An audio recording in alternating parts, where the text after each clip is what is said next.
We have some outstanding attorneys over here to my right, to the west side. Are you on the Van Dyke case? Yes, Your Honor. Could you forward on behalf of the superintendent who filed with the information? And just briefly let me know what that is. We're looking, Your Honor, for relief from the decorum order so that we can move forward with propounding and producing discovery in connection with the police court proceedings. Have you had a chance to talk to both the prosecution and the defense? Yes, Your Honor. We shared a copy of their motion, and my understanding is there are no objections.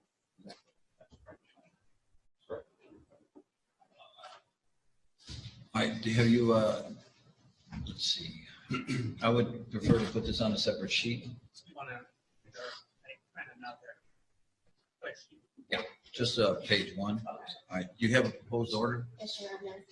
Come on up, relax. Don't believe everything you hear.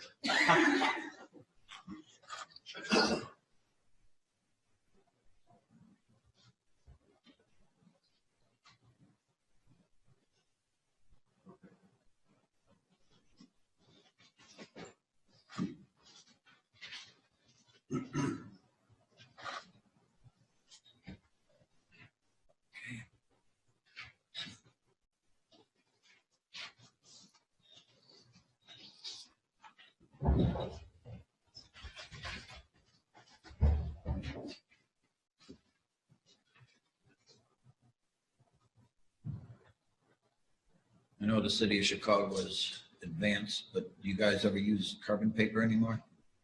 In circuit court, we still do, Your Honor. All right, so I'm only going to sign 2 of these. All right. And both the defense and prosecution have seen these, this proposed order for form and content. Yes. Yes. Okay, and it's okay with you, gentlemen? Yes. This. All right.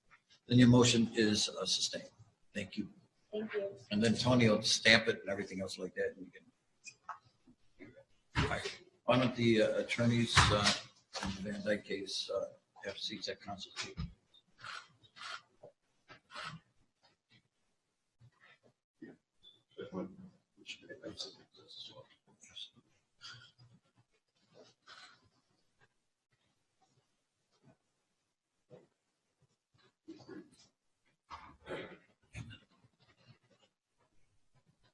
Yes, I got some here.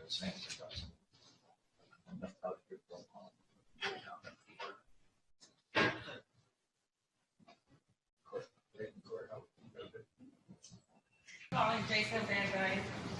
All right, the attorneys have stated their names for the record. All right, at this time we have post-trial motions. Just a housekeeping matter. There is no motions for acquittal to my knowledge in the state of Illinois. That's in federal court. And so it is in the nature of a judgment notwithstanding the verdict. Is that correct, defense? Yes. Outstanding. Okay, good. All right, Mr. Herbert.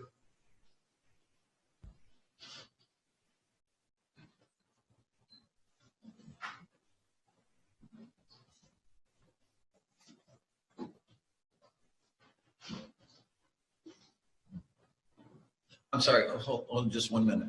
Would you prefer to use the bench behind that, or would you want, oh, I'm sorry, you're going to use your computer with this? Okay. Oh, no, okay. I'm fine here. All right, fantastic. Will you proceed, please? Thank you, Judge, Counsel. The People versus Jason Van Dyke is a case unlike any others that came before it, and likely unlike those that will come after it. There simply was an immense and remarkable amount of pressure in this case, from indictment all the way through the verdict. We are now some 2 months out after the verdict in this case, and we're here for post-trial motions. And obviously, the post-trial motions give the court an opportunity to view this in a less pressurized environment. The pressure in this case, it certainly was on the defense. It was, I'm sure, on the prosecution. It was felt within the community, and I'm sure the court felt some of the pressure as well. It's simply the human element involved in this case. There was pressure for a conviction in this case. There was pressure for the community that was affected by this case to decide the verdict in this case. It was a case that virtually everyone in Cook County saw the video, and anyone that saw the video had an opinion about the case. The vast majority of those opinions were that Mr. Van Dyke was guilty. So as we sit here today for the post-trial motions, we know that the city has not burned down. We know that there have not been mass riots. Life has gone on as expected. So what I'm going to ask the court is obviously to look at these motions, and I think that we can all look at them in a lens that is not colored by pressure, colored by anxiety. As the court knows, we made a number of arguments in our written motion. I'm going to reserve my argument to several of those arguments, but I'm going to rely on the written portion of the briefs for most of them. As the court knows, Jason Van Dyke was presumed innocent when he came into this courtroom the first day of trial and all the way through closing arguments, and all the way when he went back into that jury room. Only until that jury deliberated was that presumption taken away. Judge, with regard to our motion regarding a judgment notwithstanding the verdict. I'm sorry, just to clarify this, will you handle your motion to judgment notwithstanding the verdict, also your first supplemental motion concerning judgment notwithstanding the verdict, and also the second supplement motion at one time? So we can do those motions all together? Sure, so that the new trial motion you want Separate. Okay. Yeah. Very good. Thank you. Thank you. So with respect to the arguments that we made in the judgment of acquittal, the first and foremost argument was assuming that the presumption of innocence was present in this case, the state failed to prove its case. The state failed to disprove the defendant's affirmative defense of life. They failed to prove that beyond a reasonable doubt. However, when we look at the other component of use of deadly force, the state failed to offer any evidence to rebut the defendant's statutory exemption or affirmative defense, depending on, we believe it's more of a statutory exemption, but with respect to the use of deadly force to prevent an escape from being defeated, there was no evidence presented by the state to disprove that affirmative defense or statutory exemption. The only arguments that the state made with respect to that portion of the statute, as a matter of fact, we're pulling it up right now.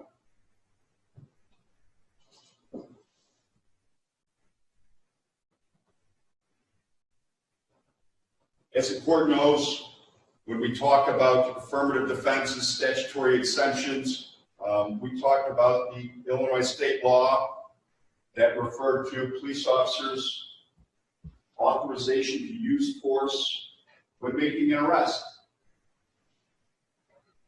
Here's the first prong, Judge. He's justified in using force to cause death or great bodily harm when he reasonably believes that it's necessary to prevent death or great bodily harm to himself or another. The state presented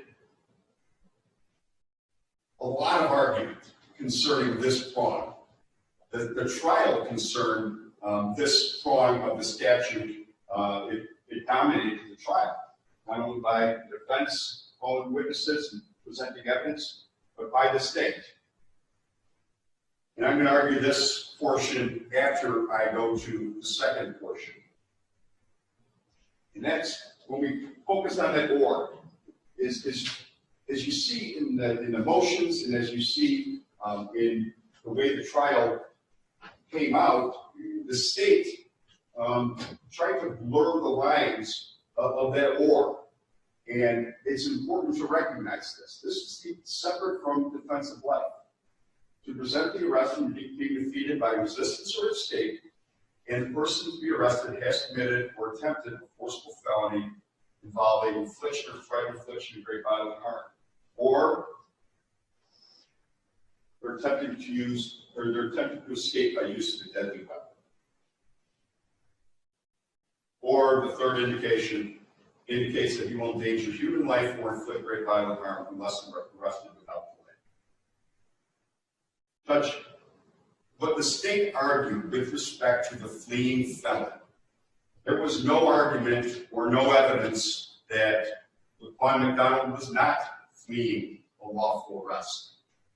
Matter of fact, the state referenced in their arguments that Laquan McDonald needed to be stopped. He needed to be arrested.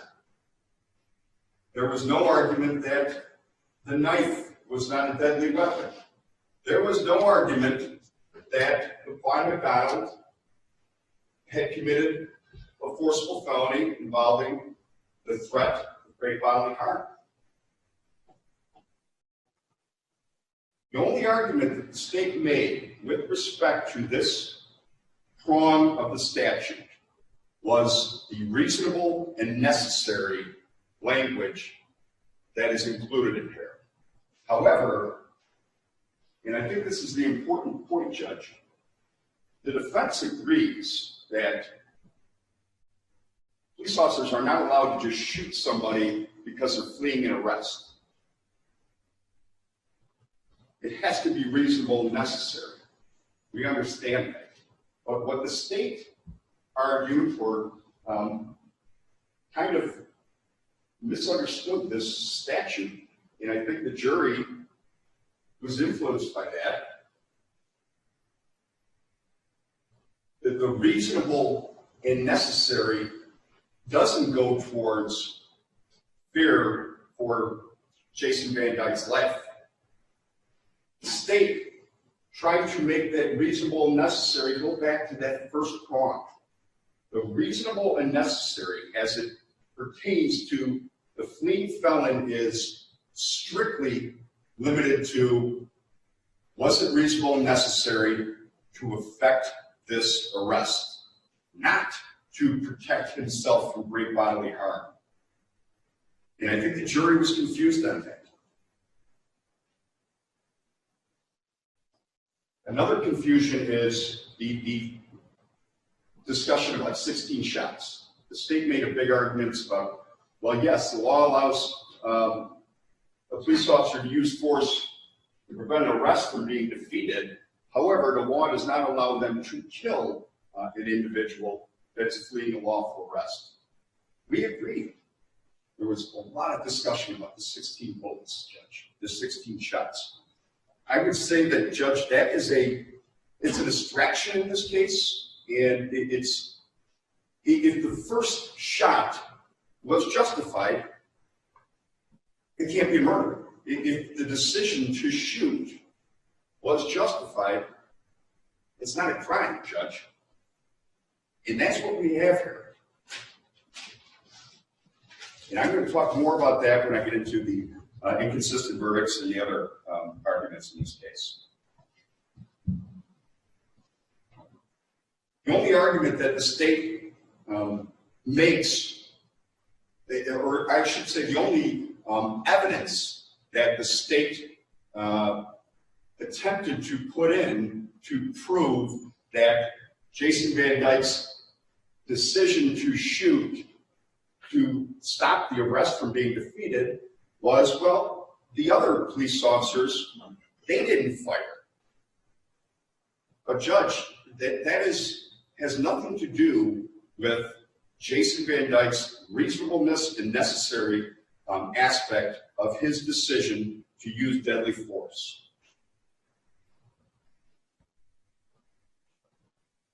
The state was essentially required to prove that if Jason Van Dyke did not fire and did not shoot Laquan McDonald, the state was required to prove that his actions were not reasonable and not necessary because that arrest would have been prevented from being defeated some other way. Did the state prove that that arrest would be affected without Jason Van Dyke firing his weapon? Did they prove it beyond a reasonable doubt? I would submit to the court that they did not.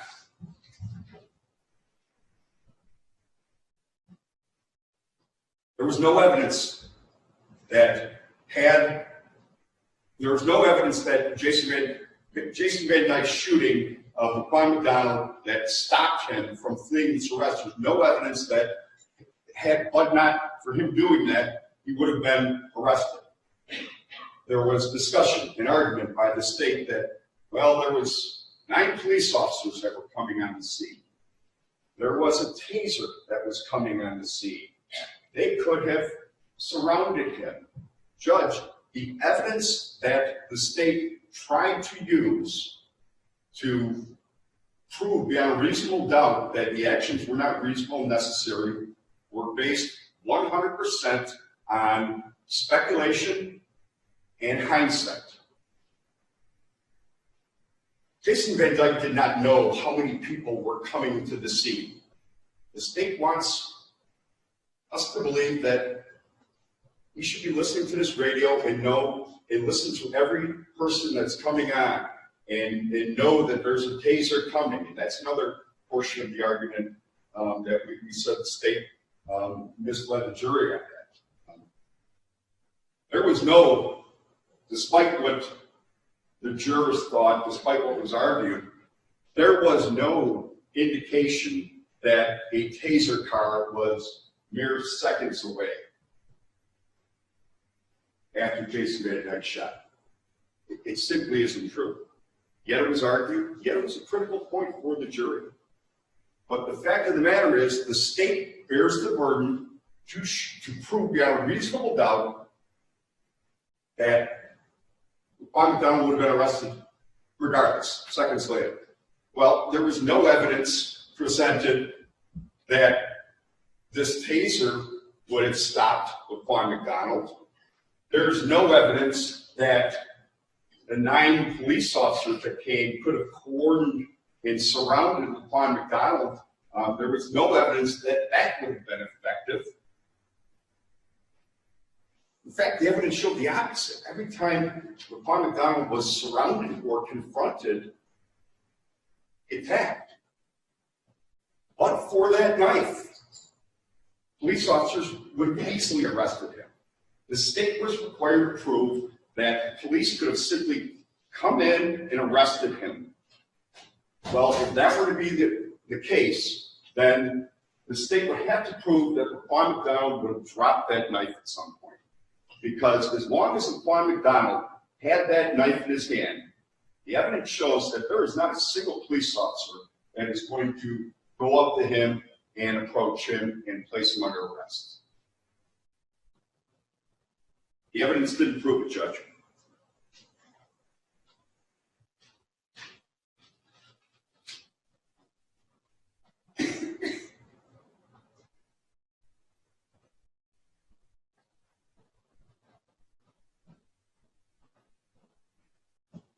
The burden never shifts to the defendant in this case, Judge. The state made no attempt to disprove this statutory exemption or affirmative defense.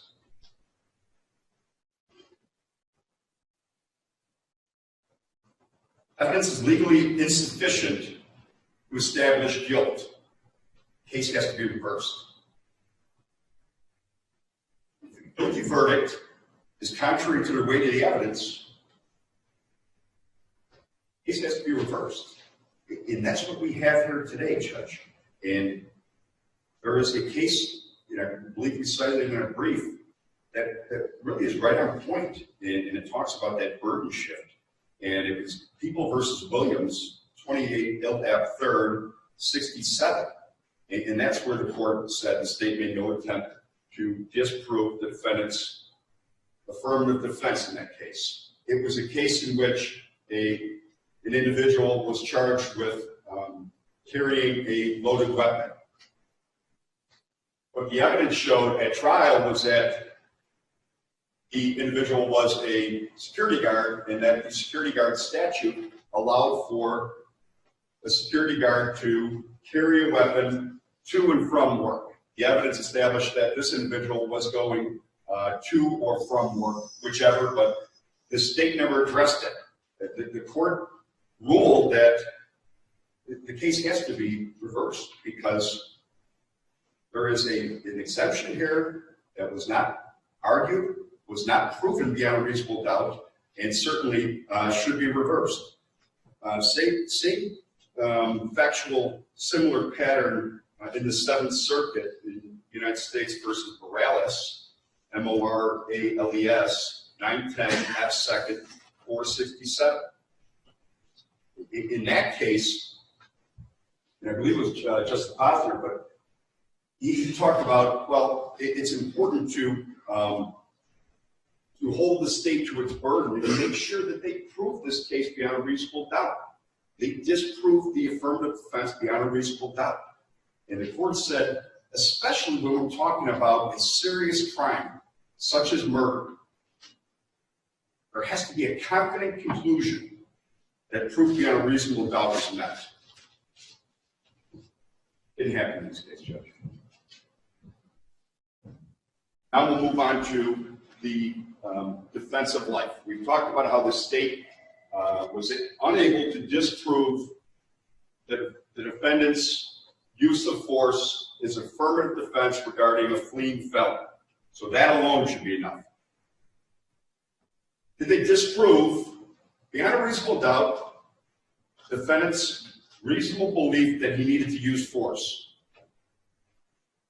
Well, if we look at the evidence in this case, Judge, there's for the state, I mentioned that they went to great lengths to disprove this point. There's really two forms of evidence in which the state produced. The first is the video, and the next is the evidence that came from the witness stand or from exhibits. If I can ask the judge at this time to take the video out of the picture, and we'll revisit that in a moment.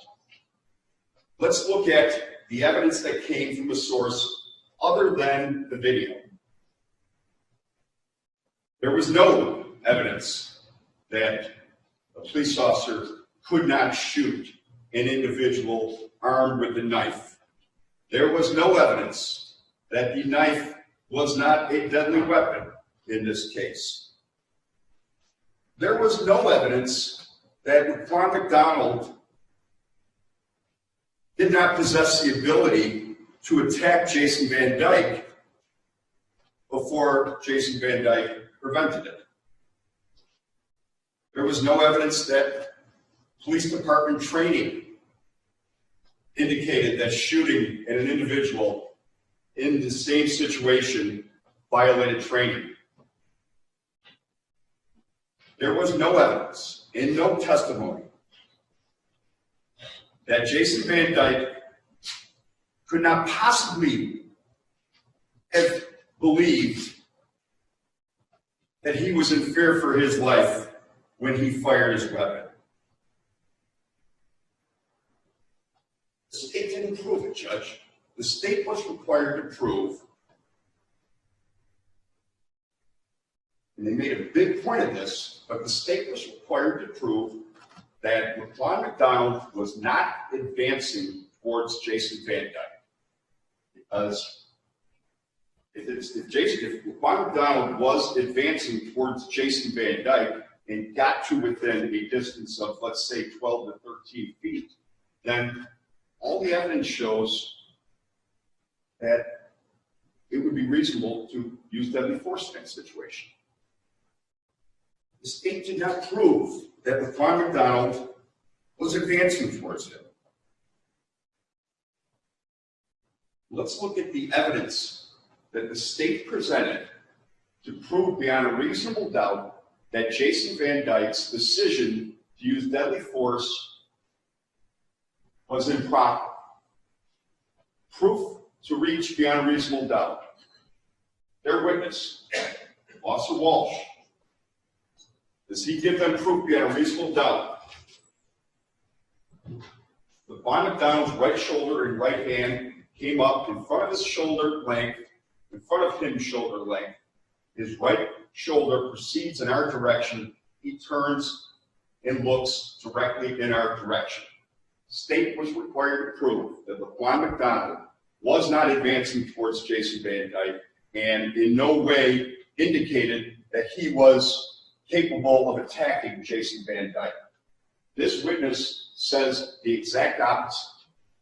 This witness testified that there was a change in the movement from fleeing the arrest to decision to attack.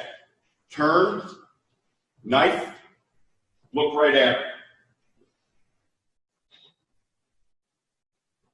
Their witness, the only person in a similar position as Jason Van Dyke, says, I was confident that he took the steps necessary to save himself and myself. Next witness, Officer McGilligan.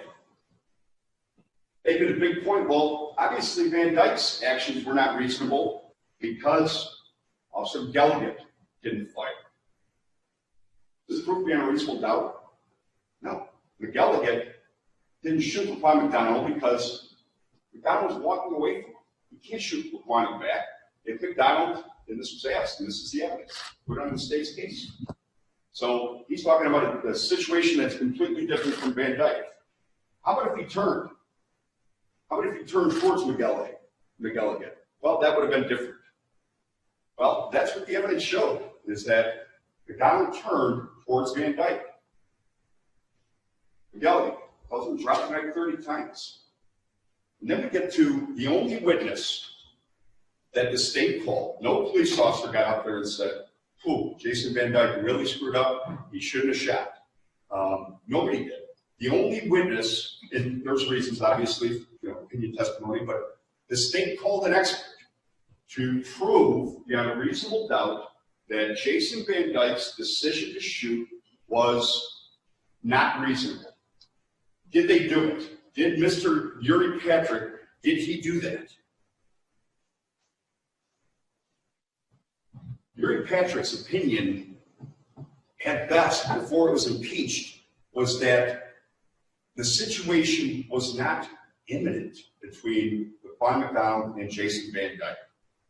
Well, as Your Honor knows, imminent is nowhere found in the statute. Yuri Patrick's opinion certainly came far from proof beyond a reasonable doubt, even before we get into the impeachment. Let's look at Yuri Patrick, their witness. Did this witness prove this case beyond a reasonable doubt? Officers are trained to continue shooting until they perceive that the threat is ended. Police officers frequently miss with more shots than they hit, and the effects of wounds take time to accumulate. So people can continue to act and pose a threat even though they've been wounded and show no evidence of it. Does this evidence in any way prove that Jason Van Dyke's decision to shoot and decision to continue shooting were unreasonable? I would suggest they don't. Yuri Patrick, police officer trained that someone with a knife a distance away, 21 feet, can get to you before you can recognize the threat, draw, and fire your weapon. We have a case where with half of that, 12 to 13 feet, almost half. Their witness says somebody can get to you before you can draw and fire your weapon. Yeah, our client had his weapon drawn, but this fact can't be disputed. This is proof beyond reasonable doubt for exoneration for us, but it certainly doesn't go towards the state's burden in this case. Yuri Patrick, imminent threat is one that doesn't necessarily have to happen, but could happen. When Laquan McDonald, within that 12 to 13 feet, after flicking open the knife and changing from a running to a slower skip, and at the point when he turned and faced Joe Walsh, Laquan McDonald, we don't know if Laquan McDonald was going to run over there and stab him. We will never know that. But the point is that Jason Van Dyke and Joe Walsh believed it. And that's what the witnesses did. That's reasonable doubt. Gary Patrick doesn't have to wait until somebody actually inflicts an injury for it to be reasonable to fire. There's no evidence that Laquan McDonald had to take another step closer before it was reasonable. There's opinion, but it's not evidence. It's certainly not proof beyond reasonable doubt. The decision to continue shooting. Person on the ground holding a knife can be a threat to a police officer. So we have it. When an officer starts shooting and when he stops shooting, however long or however many rounds that takes, it's all a continuous event. The state made a big deal arguing about the 16 shots. And clearly the 16 shots were a big issue in this case, Judge. But it's somewhat of a red herring because, as I said earlier, if the decision to shoot was proper, then it can't be a crime. And I'm going to talk a little bit more about that in our motion for a new trial when it comes to the inconsistent verdict by the jury in this case. Very bad. When you get that stone-faced stare, that's a warning that there might be resistance. You should be at a higher level of readiness to protect yourself. The evidence shows Jason Van Dyke got that stone-faced stare. The officer is authorized to shoot to prevent the imminent attack from becoming an actual attack. That's what happened there. Non-compliance is a dangerous thing. 30 times by one police officer told, drop the knife and stop. By one police officer. And of course we saw non-compliance in every situation in which Laquan McDonald was confronted by a police officer, armed police officers with guns. It's a dangerous thing. Their evidence. So, Judge, that is the evidence that was presented by the state to prove that Jason Van Dyke, his decision that he was going to get hurt was unreasonable. That evidence, I would submit, exonerates Jason Van Dyke certainly more than it helps the state. But I would also submit that there is no way that that evidence, the state's evidence alone, without the video, is proof beyond a reasonable doubt, or even close to that. So then we have the video, which obviously was a critical piece of the evidence. Your Honor has seen many cases that have been reversed at the appellate level or Supreme Court, where the court determined, after looking at all the evidence, well, really the only evidence that the state presented was this one eyewitness. And looking back at the testimony in the impeachment, that eyewitness was not reliable enough to carry the heavy burden of proving beyond a reasonable doubt the crime. And I would submit that that's kind of what we have here, Judge. This video is that one witness that the state has. Did that video come off completely unimpeached? Did that video, was it shown to be a precise reenactment or precise depiction of the event? And I would submit, Judge, that it did not. Here's the evidence about the video. In the state's case, Gary Patrick, I have no way of knowing what Jason Van Dyke was seeing, experiencing, or capturing. Really? Mr. Patrick, well, you watched the video. Do you mean to tell me that that video doesn't tell you what Jason Van Dyke was seeing? Of course not. Of course not, because it's not from his perspective. And again, with Gary Patrick's decision, like the state's case, Judge, when I said the state is required to prove that they were required to prove beyond a reasonable doubt that Laquan McDonald was not advancing towards Jason Van Dyke. Because if he was, then in fact, they certainly couldn't prove their case. Barry Patrick based his opinion upon the fact that he believed that Laquan McDonald was not closing the distance on Jason Van Dyke. We showed in our case that in fact he did close the distance. But more to the point, is this proof, is this video proof beyond a reasonable doubt? I don't think so. Officer Walsh, video doesn't show what I would see already. Another one of the state's witnesses. Video is not reliable. It distorts images and it's two-dimensional. Very important in this case, Judge, because the whole issue is McDonald advancing? Because if he's not advancing, if he's going away from Van Dyke, well then Van Dyke shouldn't have been in fair for himself. That's not the evidence shows. Video gives a bad perspective on distances. Well, distances are a critical issue in this case, Judge. And the distances were shown in the evidence to be 12 to 13 feet at the point in which the shots were fired.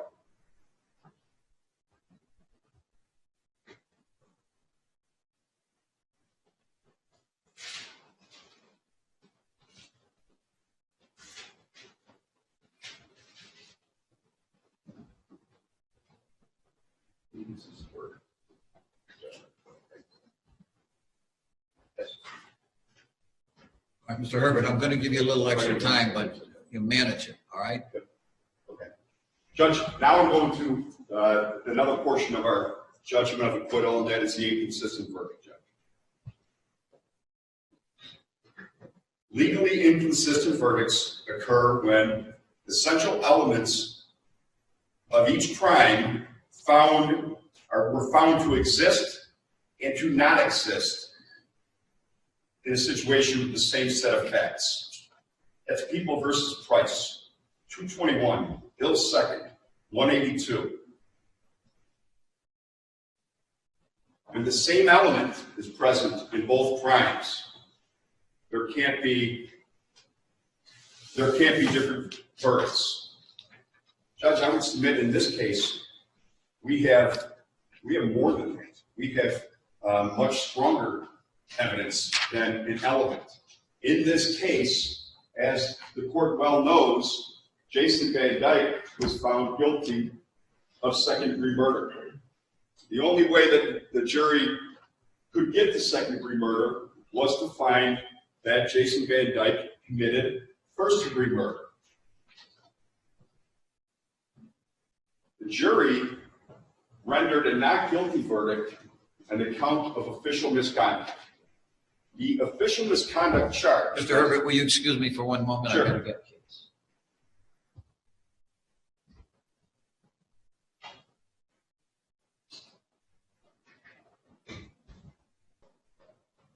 All right, thank you. All right, we're first back in session. Proceed, Mr. Herbert. Thank you, Judge. As I was saying, the inconsistent verdict, Judge. They're legally inconsistent verdicts. The official misconduct was based upon Jason Van Dyke performing an act as a police officer and committing a crime within that act. The crime, first-degree murder. There was no question that Jason Van Dyke was acting as a police officer. There was no evidence that Jason Van Dyke was acting as a regular citizen. Any motive to kill Laquan McDonald outside of his duty as a police officer? None. Nobody can suggest that with a straight face.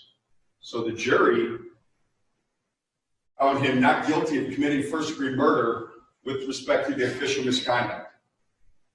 And Judge, we don't know exactly what the jury was thinking. However, there's a couple of plausible explanations, and this will touch on. It'll be a preview for my argument in the new trial. But as the court knows, the official misconduct was the only charge and it was the only charge with jury instructions addressed to the issue of Jason Van Dyke's role as a police officer. As the court knows, and as I'll argue in our motion for a new trial, we requested some non-IPI instructions that we believed were imperative in this case to distinguish the jury's analysis of these events of Jason Van Dyke as a regular citizen versus his role as a police officer. So I think it's plausible, Judge, that the jury recognized that Jason Van Dyke was authorized per the statute to use force, deadly force, to stop this arrest from being defeated. And for that reason, the jury found him not guilty of the count of official misconduct. And of course, the court knows that if in fact the acquittal on that count was based upon Van Dyke's role as a police officer, which authorized the use of deadly force, then certainly the murder charges must be reversed. And Judge, thank you, and I will turn over the argument to the state. And you certainly have some time for rebuttal. Thank you very much. All right.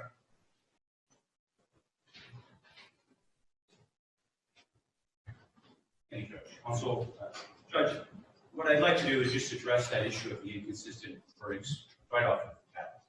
The Illinois Supreme Court a long time ago, 15 years ago or so, rejected this idea that inconsistent verdicts can be the basis to set aside a jury's decision. So on a legal basis, and we have fully addressed that in our written brief, so I'm not going to belabor the legal point. But I want to emphasize that the jury's decision on the official misconduct count is not necessarily inconsistent with anything. They were repeatedly told that Jason Van Dyke was a police officer, that he was on duty, that he was in uniform, that he was, as a police officer, under some limited circumstances, when it was necessary to use deadly force. And that may have been the basis for their decision to acquit the defendant on that single count of official misconduct. So the point I'm trying to make on that issue is that, one, the Supreme Court has rejected this idea that inconsistent verdicts are the basis to set aside the jury's decision. And second, that their decision on that count is not necessarily inconsistent with their other verdicts or the evidence in this case. Mr. Herbert and I agree with one thing, or I agree with one thing that Mr. Herbert says. I think everybody here agrees with the fact that we all hope there will never be another case like this. But neither the pressure in this case or the unique facts in this case have in any way interfered with the defendant's right to a fair trial or the constitutional protections that he's entitled to in this process. This jury sat through 2+ weeks of testimony. They were in the best position to evaluate the evidence, to solve discrepancies between individual pieces of evidence. And despite Mr. Herbert's argument or protestations about the validity or the strength of the video, or the validity or the strength of an individual witness's testimony, or other pieces of physical evidence, it's the jury's opportunity to look at all of those things in their totality and make a decision. And that's exactly what happened in this case. Mr. Herbert spent a lot of time in his argument talking about the peace officers' use of force statute. And there are 3 scenarios as set forth in that statute, which he had up on the screen here a few moments ago. But he has failed to address, and what the jury clearly rejected, is that the use of force is use of force when it is necessary. And that term necessary flows through every single scenario under that statute. And this jury clearly rejected that the use of deadly force was necessary under any of these scenarios. They rejected that based on not just the video that captured this incident, but expert testimony, eyewitness testimony, testimony of Officer McElligott, testimony of Mr. Torres, both Mr. Torres. The evidence that there were 9 other police officers on the scene, that they were hemming, in the process of hemming in Laquan McDonald, where they had the opportunity to hem in Laquan McDonald. There's no evidence whatsoever that the jury was confused about this issue, that the jury was confused about what was necessary, or whether that flowed through to these various scenarios. Necessary use of force is a required element for a police officer to use deadly force. The jury rejected that. He's asking you to set aside the jury's decision when they were in the best decision to evaluate that evidence, to make a decision about what was necessary and what was reasonable.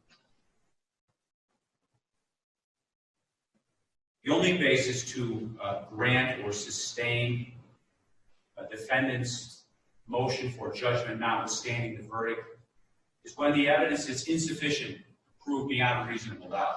This isn't about errors. This isn't about whether appropriate weight was given. This isn't about was there jury confusion. This isn't about should witnesses have been allowed to testify about impeachment. This is about was there sufficient evidence to support the jury's verdict. There is absolutely no doubt there was a wealth of evidence to support the jury's verdict on all 16 counts. They rejected the defendant's claim that the first shot was necessary, and they rejected the defendant's claim that every shot thereafter was necessary as well. And that is evidenced by the fact that they found Jason Van Dyke guilty of all 16 counts of aggravated battery with a firearm, in addition to the second degree.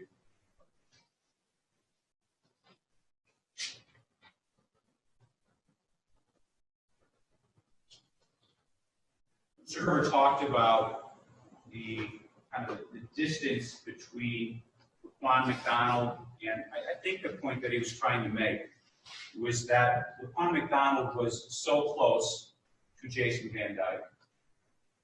He was armed with a knife. That was not a dispute. There was some discrepancy about the distance, and there was clearly discrepancy or disagreement about what Laquan McDonald was trying to do.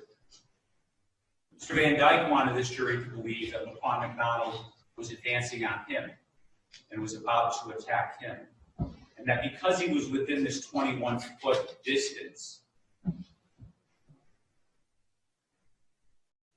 that a police officer that close to someone armed with a knife doesn't have time to recognize or react before that person can close that distance and physically attack or harm either himself or someone else. The facts are completely different from that scenario. Jason Van Dyke knew that Laquan McDonald had a knife before he even exited the squad car. Jason Van Dyke advanced on Laquan McDonald as Laquan McDonald was walking south and southwest down Pulaski Road. The evidence, and the jury was free to accept this evidence and this argument, that Laquan McDonald was trying to avoid Jason Van Dyke. That Laquan McDonald was not advancing on Jason Van Dyke. That Laquan McDonald was not going to attack Jason Van Dyke. And that decision was supported by Laquan's actions throughout that incident. Officer McElligott testified, as you recall, Judge, that at various points from where they first encountered Laquan on 40th, where this incident ended on Pulaski, that at different times Laquan was within 9, 10, 11, 12 feet of McElligott, armed with that same knife, face to face. At one point, Laquan had struck the squad car that Officer McElligott's partner was in. And at that moment, either one of those moments, they were closer in distance to Laquan McDonald. Either Officer Gaffney or Officer McElligott discharged their weapon or used deadly force on Laquan McDonald because it was not necessary. The jury accepted that and rejected the defendant's claims that Mr. Van Dyke believed that his belief was reasonable, and they also rejected his claim that it was necessary to use deadly force.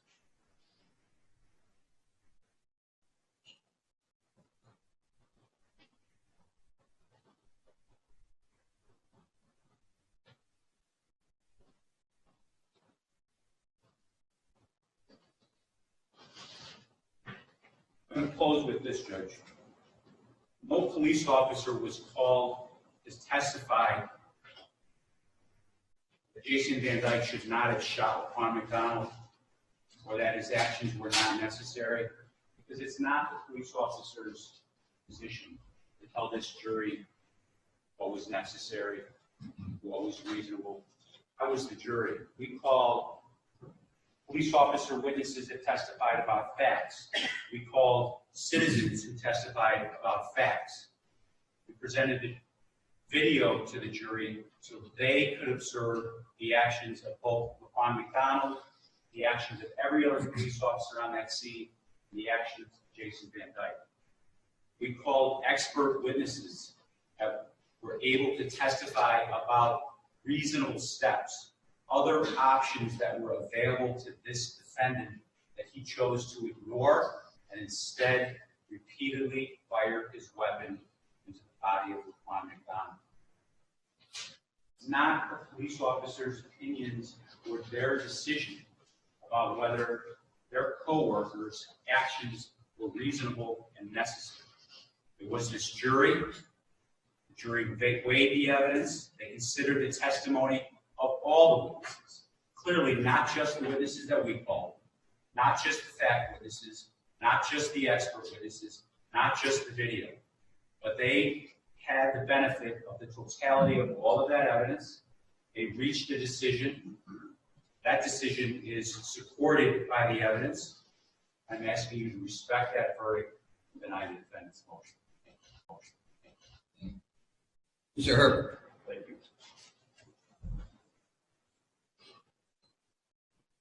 I'd like to start with the last portion of the state's argument, when the state indicated, well, it's not a police officer's position to tell the jury what was necessary.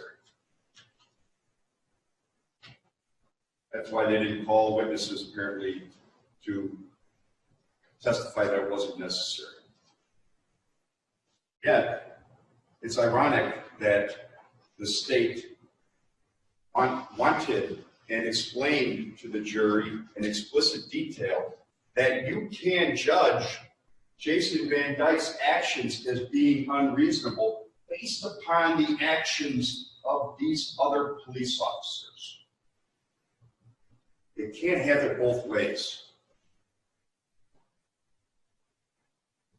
Moreover, these other police officers, their actions are completely irrelevant to Jason Van Dyke's decision to shoot.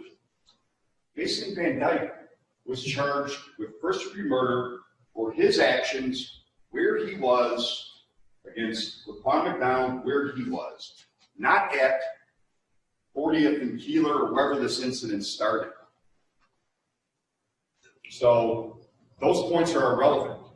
But more to the point, instead of the state just introducing that, and clearly they believe that was persuasive to show Jason Van Dyke's decision was unreasonable.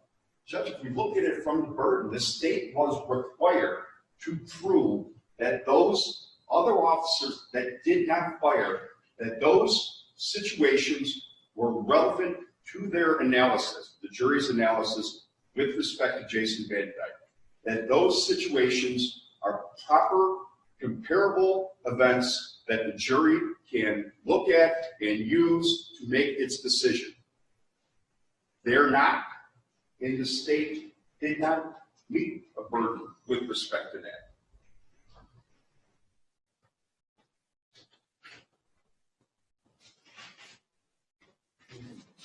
Judge, I'll speak with the state. When they talk about the fleeing felon, I told you that the state kind of misunderstood, I think, the statute, and certainly the jury did too. And with all due respect, I think after that argument, it's clear again that the state doesn't recognize the significance of the word reasonable and necessary with respect to the second prong of the statute. The state talked about how, with respect to the fleeing felon, that use of force only when necessary. And the state said, well, the jury rejected that. Well, they rejected it because they didn't believe that it was necessary for Jason Van Dyke to shoot upon McDonald to defend himself. There was no evidence that it was not necessary to defeat the escape of this lawful arrest. The state was required to prove that. They didn't. And then the state makes another comment that I think proves our case beyond any doubt with respect to fleeing felon. Upon McDonald was trying to avoid Jason Van Dyke. Well, yeah, he was. Even if we want to look at that. Was he trying to avoid him at certain points? There's no question he was trying to avoid all the police officers. He was fleeing a lawful arrest. He was a fleeing felon that's described in that statute, and he was using a deadly weapon to aid in his escape. And of course, that statute does not require each of the prongs to be established. Any one of the three that are established justify Jason Van Dyke's decision to use deadly force. And more important, the state was required to prove that any one of these three subsections, they don't apply. Because if they do, that's the affirmative defense. It wasn't done in this case, Judge. Thank you. Thank you. Okay. Just that one. Thank you. Okay. Just that one. Let me go into my next argument. No. At this time, what I'm going to do is make a rulings. All right. First of all, throughout the trial, and I complimented the jury every day and even in the afternoon about their attentiveness, that they were paying attention to the evidence. They heard the evidence. Not verbatim, but part of their duty is to hear the evidence. They are the judges of the facts. That means that they must determine if a witness is to believe, that how much weight to be given to the testimony of that witness. And as to Officer Walsh's statements, again, that's in the province of the jury about how much weight to be given to that statement and his evidence. So those were all resolved by the jury. So as far as I'm concerned, there's not sufficient basis to sustain the motion for judgment notwithstanding the verdict. The supplemental motion for the first supplemental motion for judgment notwithstanding the verdict, and the second supplemental motion for judgment notwithstanding the verdict. As to the inconsistent verdicts, the Supreme Court has resolved that issue a while back, so that is not a basis also. What I'd like to do right now, and I want to compliment the attorneys, this is very professional, very prepared. We're going to take about a 10-minute recess, and we'll go on with the other motions.